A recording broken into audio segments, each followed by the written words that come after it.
Bannack is a real study in people.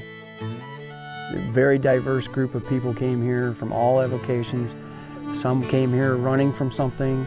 Most came here running toward something that they never found. It was a hardscrabble life. Many people perished just in the journey to get here. That anybody survives after arrival here is amazing. And it's a desolate place. It's a humbling place. It will humble you in short order. And you just got to give a lot of respect to the people that came here and stayed here and made it.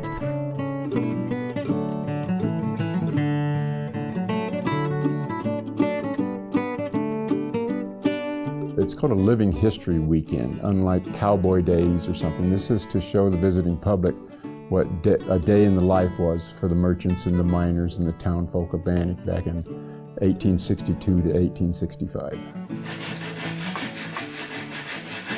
I portray a fellow by the name of William Sturgis, who built the first sawmill in Bannack, and he saw a need for that and said, well, I can make a lot more money and a better living selling wood than I can mining for gold with the rest of them. So, unless you live the history, you really can't appreciate it. Unless you live and sleep in a tent in the cold and actually use the tools that they used hundreds of years ago, you can't really appreciate what they did.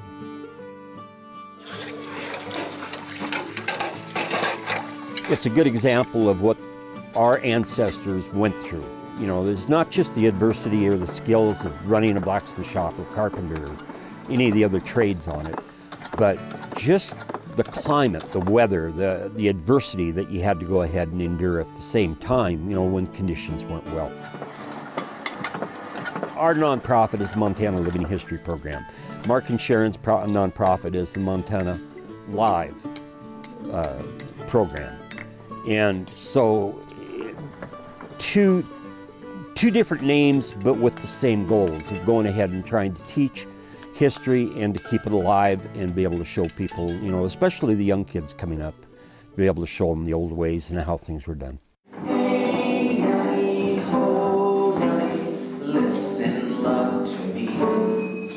I'll sing for you. History is taught in the schools through a book, and you don't get the sights and the sounds and the smells and the tastes and everything that comes together and creates the overall picture.